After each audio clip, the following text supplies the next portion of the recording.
আমি ৭১ দেখেছি, আমি ২৪ দেখেছি। এই নতুন বাংলাদেশে আমরা নতুন বীজ বুনব, নতুন নতুন দিগন্ত খুলবে, নতুন নতুন আইডিয়াস আসবে, এআই এর বিভিন্ন বিভিন্ন ব্যবহার হবে এবং আমরা শুনতে পাচ্ছি রূপকথার মতো যে এই এআইটা আমাদের জীবনকে একেবারে আমূল পরিবর্তন করে দিতে পারবে। কার হাত দিয়ে হবে? তোমাদের হাত দিয়ে, কারণ ওই ভাষা তো আমি বুঝি না। তো ওই ভাষা নিয়ে তোমরা এগোবে এবং এই নতুন বাংলাদেশে আমরা নতুন বীজ বুনব ইনশাআল্লাহ, ইনশাআল্লাহ, নিশ্চয়ই। এবং তোমরা হবে অগ্রদূত। অগ্রদূত মানে কি? যে আগে থাকে, তাই না? আচ্ছা, এখানে তুলনামূলকভাবে আমি ছেলেদের কম দেখছি, এটাও আমাকে একটু কৌতূহলী করছে। হঠাৎ কি ছেলেরা বিজ্ঞান থেকে সরে গেল? কারণ আমাদের মেয়েরা জায়গাটা দখল করে নিল। আমারও তাই মনে হচ্ছে, ওরা ভয় পেয়ে গেছে, ওরা তোমাদেরকে ভয় পেয়ে গেছে। এখন এই একটা ছোট্ট কথা তোমাদেরকে স্মরণ করে দিই। এই নতুন বাংলাদেশটা এলো কেমন করে? একটা খুব কষ্টের, দুঃখের, আনন্দের, বিজয়ের মধ্য দিয়ে, তাই না? মাঠের সেই অভ্যুত্থানটা কারা শুরু করে? কারা? ছাত্রীরা। দ্যাটস রাইট, ছাত্ররা নয়, ছাত্রীরা।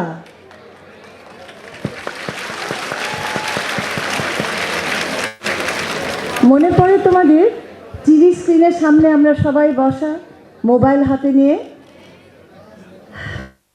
রোকেয়া হলের মেয়েরা কি করলো? সব রাস্তায় বেরিয়ে এলো, তাই না? বাতি অফ করে দিয়ে তারা যখন রাস্তায় বেরিয়ে এলো, তাদের উপরে একটা কঠিন আক্রমণ হলো। এই আক্রমণে রক্তাক্ত হলো কারা? সর্বাগ্রে আমাদের মেয়েরা। জখম হলো, পরে তাদের মধ্যে মৃত্যুবরণ করলো। কটা মেয়ে শহীদ হয়েছে? বাংলাদেশের ইতিহাসে ভাষা শহীদ। আমরা যখন ৭১-এর কথা বলি, ইতিহাসটা সামনেই আসলো না। এই যে এখানে আমাদের ভাইরা আছে ৭১-এর। কেন আমি তোমাদেরকে এই গল্পটা বলতে চাইছি? কারণ আমি ৭১ দেখেছি, আমি ২৪ দেখেছি। আমাদের মতো, আমাদের প্রজন্মে, আমি তোমাদের মতো ছোটই ছিলাম তখন, কিন্তু ৭১-এ মাঠে থাকা এবং ২৪-এ আমি তোমাদের সাথে মাঠে ছিলাম। মেয়েরা সবচেয়ে আগে প্রথম প্রতিবাদটা করলো এবং তারপরে তারা কি করলো? দ্য কেয়ারিং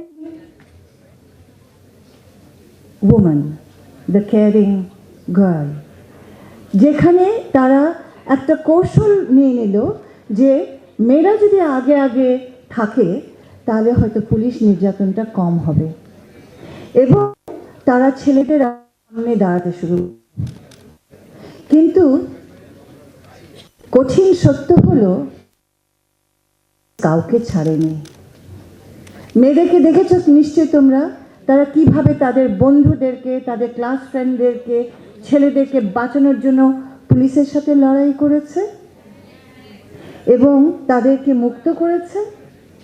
সেই মেয়েরা সবার আগে সামনে দাঁড়িয়েছিল এবং তারা মৃত্যু শহীদ হয়েছে। জানো কে? জানো তোমরা কটা মেয়ে শহীদ হয়েছে এবার?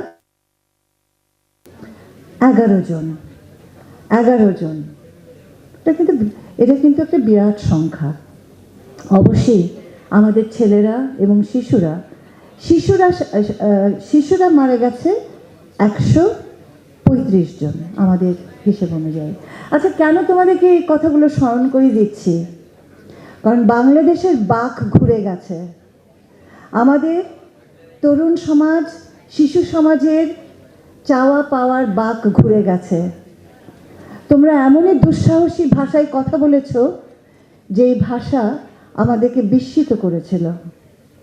আজকে এখানে এসে আমি আরও বেশি আপ্লুত হলাম দেখে যে তোমরা মেয়েরা এতখানি এগিয়ে আসছো।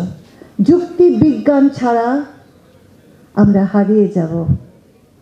আমাদের দেশের ভিত হোক যুক্তির উপরে নির্ভর করে, যুক্তির উপরে ভর করে, এবং তরুণ শক্তির উপরে তো আমরা বেঁচেই আছি, আর বিজ্ঞানের উপরে।